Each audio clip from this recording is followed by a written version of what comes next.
Bien, chers frères et sœurs dans le Seigneur, que la grâce et la faveur de notre Seigneur Jésus descendent et demeurent sur chacun et sur chacune de vous. Voilà, merci à tous et à toutes pour votre présence. Merci pour cette chaîne qui continue de grandir, qui continue d'aller de l'avant.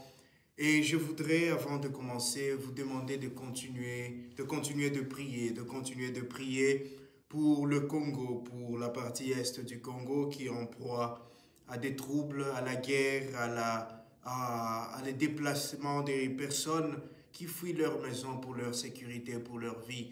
Cette région qui a connu beaucoup de peine, qui a connu beaucoup de guerres et de douleurs, cette région a besoin de paix. Comme toutes les autres régions dans le monde qui souffrent et qui ont besoin de paix, je vous demande et je nous demande de continuer de prier pour ces parties du monde afin que le Seigneur ramène la paix, afin que le Seigneur console tous ceux et toutes celles qui sont victimes et que le Seigneur change les cœurs, transforme les cœurs de toutes ces personnes qui maltraitent d'autres, de toutes ces personnes qui tuent d'autres, et que la paix revienne dans cette région. Les gens sont fatigués, les gens n'ont besoin que de paix, d'un peu de paix pour vivre heureux. Et c'est justement parlant de la souffrance, parlant de ces personnes, que cette homélie d'aujourd'hui est une interpellation.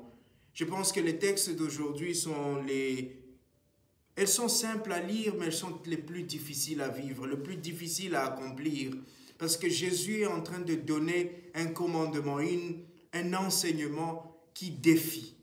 Un enseignement qui vraiment appelle à être plus que des simples spectateurs, appelle à devenir vraiment image et ressemblance de Dieu. Et aujourd'hui, 7e dimanche du temps ordinaire de l'année liturgique que c'est, nous sommes appelés à la miséricorde. Soyez miséricordieux comme votre Père est miséricordieux. Et je voudrais commencer par regarder en nous-mêmes, en chacun de nous. Tu as déjà vécu une expérience de trahison, de blessure, d'humiliation, une expérience qui a réduit ton humanité, une expérience qui t'a réduit à ta plus simple expression. Quelqu'un qui a tué quelqu'un que tu aimes, une personne que tu aimes qui t'a trahi ou une personne qui t'a humilié. Tu as vécu cette situation. Une situation où tu sens que ta vie n'a plus de valeur, ta vie ne vaut rien. La douleur que tu ressens en ce moment, la peine qui te traverse, ces déchirements dans ton cœur, dans ces moments de douleur. J'ai parlé tantôt de la guerre à l'est du Congo. Ces personnes qui voient les leurs être tués. Ces femmes et ces hommes qui voient les membres de leur famille être violés, violentés. Ces enfants qui assistent au meurtre de leurs parents.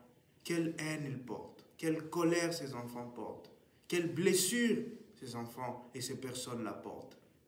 Comme conséquence de ce moment-là, ce moment où tu sens que tu suffoques, ta vie n'a plus de sens, ta vie n'a plus de valeur, tu ne sais plus que faire et tu ne penses qu'à une chose, rendre cela. Tu as un désir de vengeance, un désir de meurtre, tu as un désir de rendre à ces personnes 100 fois plus que ce qu'elles t'ont fait connaître.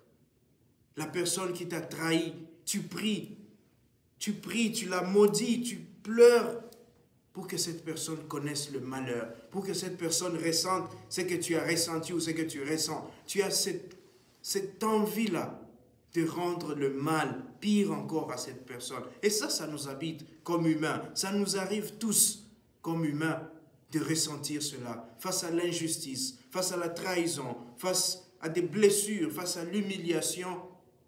Nous voulons faire payer. Nous voulons que d'autres payent aussi.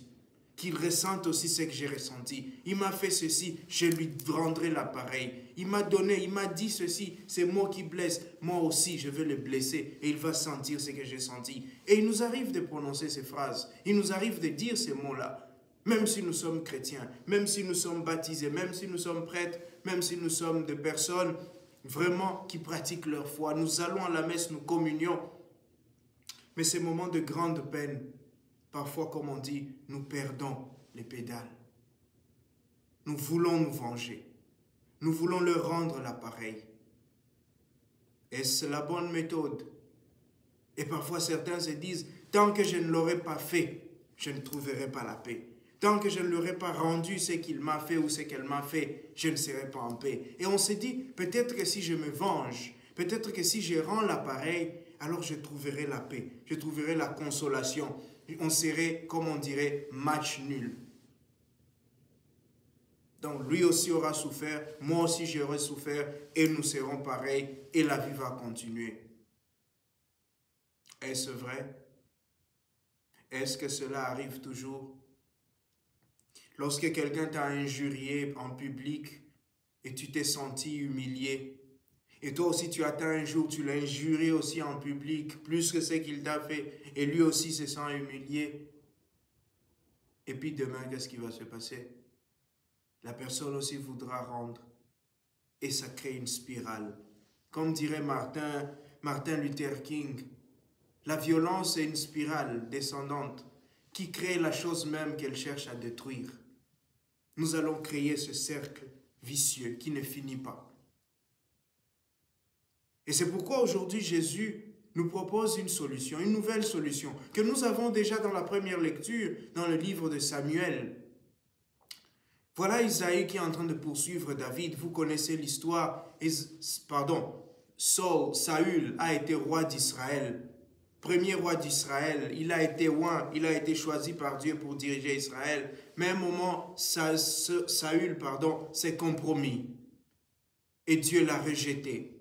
Et Dieu a choisi David. Et il a choisi David du vivant de Saül. Et Saül n'a pas bien pris cela. Saül a cherché David, il a cherché à le tuer. Il a cherché à se venger parce qu'il sentait une humiliation. Et surtout lorsque David, qui commençait à remporter des victoires sur le champ de bataille, s'entendait être appelé celui qui a tué des milliards. Saül en a tué des milliers. David a tué des milliards. Et les jeunes femmes chantaient et dansaient en l'honneur de David. Et cela rongeait Saül. Il se sentait humilié, touché dans son ego de roi. Et voilà qu'il mène une campagne pour tuer David. Il a tenté de l'assassiner plusieurs fois. David s'en échappait. Et voilà qu'il va loger. Il prend lui-même 3000 hommes, lui-même en tête d'expédition pour tuer quelqu'un.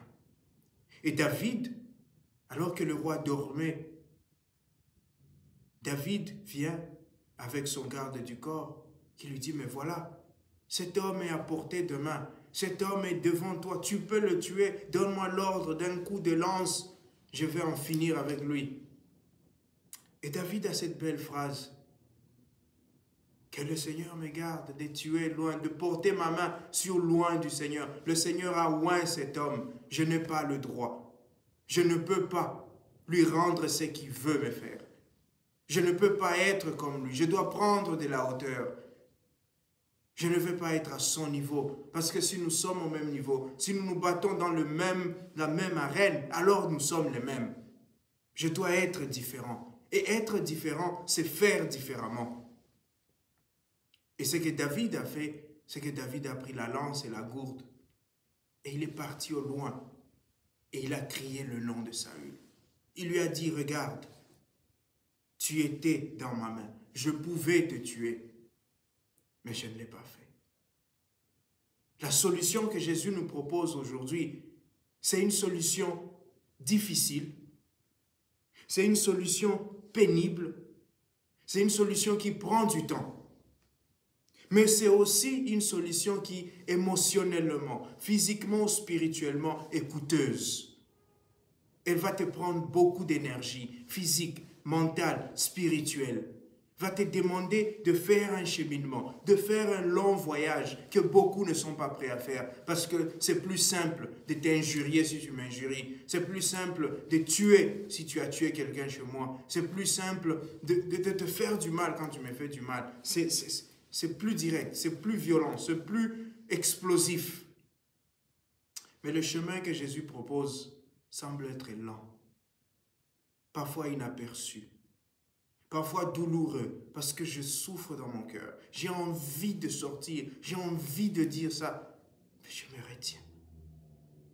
Mais l'avantage de ce chemin, le chemin que nous propose Jésus aujourd'hui, l'avantage est que ce chemin, même s'il est dur, même s'il est long, même s'il est défiant, ce chemin est sûr. Ce chemin, il est Sur ce chemin, il est pérenne, il dure, il est vraiment solide. Si tu suis ce chemin-là, si tu entres sur ce chemin-là, tu es sûr que les résultats que tu as sont des résultats sérieux et sereins et pérennes. Et ce chemin, c'est le chemin de la miséricorde. C'est le chemin du pardon et de la bonté. Jésus nous demande que ceux-là qui t'ont fait du mal, ceux-là qui t'ont persécuté, ceux-là qui t'ont trahi, ne fais pas comme eux. Ne deviens pas comme eux. Ne suis pas leur chemin. Ce chemin-là ne mène nulle part. Ce chemin-là, c'est un cul-de-sac. Voilà un autre chemin que je te propose. Certes, il est douloureux.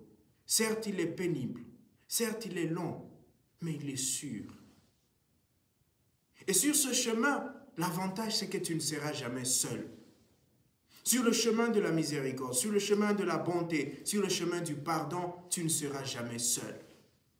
Comme avec le disciple d'Emmaüs qui était dans cette tristesse, dans cette amertume, Jésus viendra marcher avec toi. Même quand tu ne le vois pas, même quand tu ne constates pas sa présence, il va être avec toi, il va marcher avec toi et il va te parler.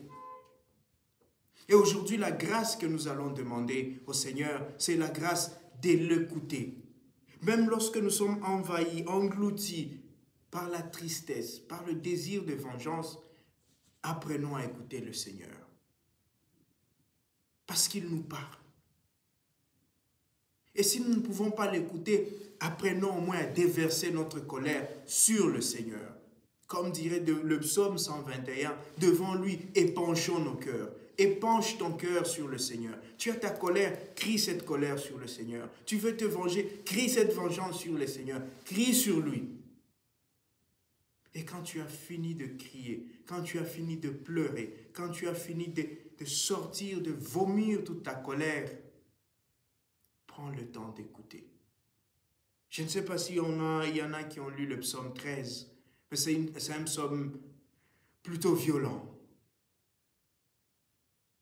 où on demande à Dieu de tuer les enfants de ceux qui m'ont fait du mal, que leurs femmes n'aimaient pas au monde, qu'ils écrasent, que leurs enfants soient écrasés, qu'ils meurent de famine, que leurs dents finissent dans leur bouche. Il y a toute cette colère, cette haine que le psalmiste est en train de ressortir. Mais toujours à la fin, il y a ce moment où tu as pleuré, tu as gémi, tu as crié, et tu dis, Seigneur, je veux guérir. Parce que ce désir de vengeance, ce désir de violence, cette haine et cette colère, c'est comme une gangrène. Ces choses-là te mangent de l'intérieur. Ces choses-là te font manquer le sommeil, l'appétit, te font maigrir. Alors quand tu auras crié ta colère vers le Seigneur et sur le Seigneur, crie aussi ton espoir. Demande-lui de te guérir. Demande-lui de faire ce trajet avec toi. Demande-lui de te donner la grâce de commencer à regarder cette personne-là qui t'a fait du mal, ces personnes qui t'ont fait du mal, de commencer à les regarder avec d'autres yeux, ces yeux avec lesquels David a regardé Saül, pour leur dire, j'aurais fait comme toi, mais je ne ferai pas comme toi. Je ne veux pas être toi. Je ne veux pas être comme toi. Je veux être mieux que toi. Pour t'apprendre que toi, tu peux être mieux. Pour t'apprendre que toi aussi, tu peux changer. Chers frères et sœurs, demandons au Seigneur cette grâce. C'est difficile, mais ce n'est pas impossible. Nous sommes l'image et la ressemblance de Dieu. En nous habite l'Esprit Saint. Nous sommes le temple de cet Esprit Saint. Et si nous sommes de Dieu, nous sommes capables d'accomplir des merveilles. Que le Seigneur nous donne cette grâce aujourd'hui et tous les jours. Amen.